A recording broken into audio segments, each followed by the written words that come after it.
Dear Dad, I woke up to a text from you that said, I want you to know that even though we don't agree on who the better presidential candidate is, I still love and respect your choices. Dad, I love and respect you too.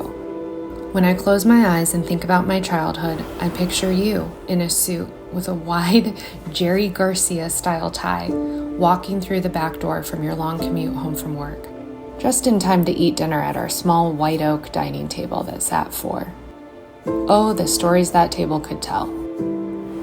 I also think of you in the stands at every one of my sports games, driving me to practices, always with the snacks and the sports drinks in hand.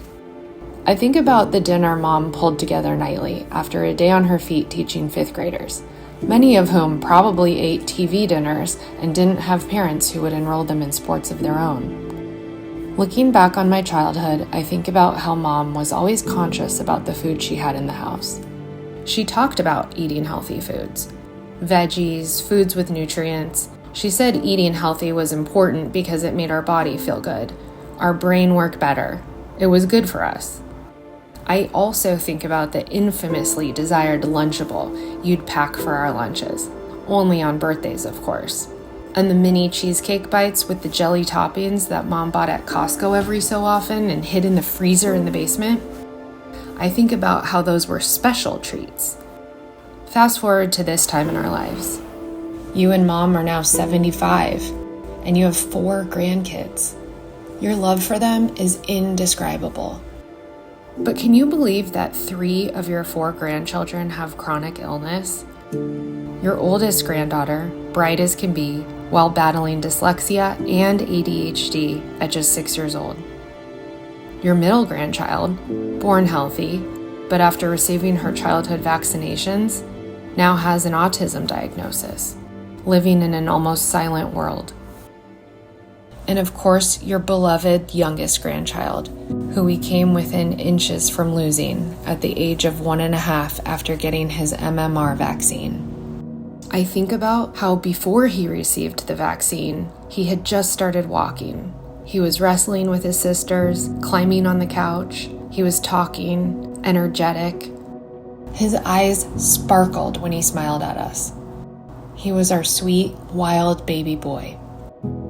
And then he got his MMR vaccine.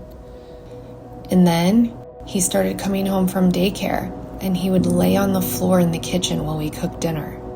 And then his daycare teachers told us he had stopped interacting. And then he stopped playing with his sisters. He stopped climbing on the couch. He stopped walking. He stopped talking. He stopped eating. He stopped making eye contact. He stopped just about everything. I remember, as if I could, touch the moment in time, his lifeless body resting on my chest as we took him to the pediatrician and then back to the emergency room. I remember how scared he looked. I remember I felt like I was holding my newborn baby, not my rambunctious toddler. Where did he go? I remember the oxygen in his nose and over his mouth, the IVs in his tiny little hands. I remember his neck, limp as a noodle, his legs like those of a paraplegic, too numb from what was taking over his body to even feel the excruciating pain of the spinal tap. I remember standing outside of the MRI machine, wondering if he would live through the night. I remember the first night in the pediatric ICU. He was laying lifeless, struggling to breathe. He couldn't move anything except his eyes. I distinctly remember him looking at me, and I could feel him thinking, "Mom, what's happening to my body?"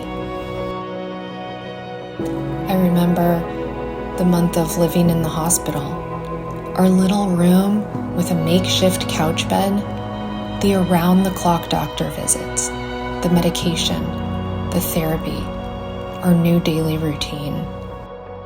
I remember wondering every single day, is he ever going to recover fully?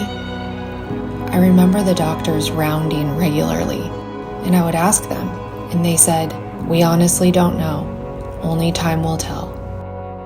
Countless doctor's appointments, acupuncture, red light therapy, searching, searching and more searching for ways to bring him back to life. I know you remember it too, Dad.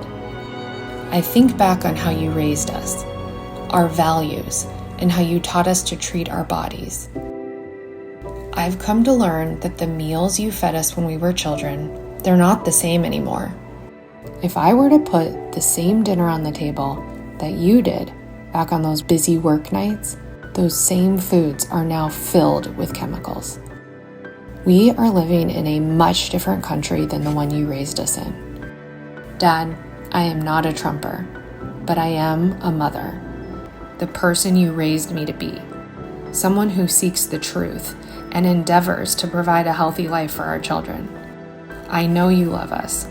You see how hard we work to put healthy food on the table, how we research in the dark hours of the night when the house is quiet what food we can give our kids that's not jam-packed with chemicals, how to reverse these damning effects of vaccination that have turned our lives literally upside down. The truth is, there is only one candidate that has aligned themselves with stopping this. There is only one candidate who's going to give our kids a chance at a healthy existence. Trump is working with Bobby and Nicole to do just that. Make America healthy again.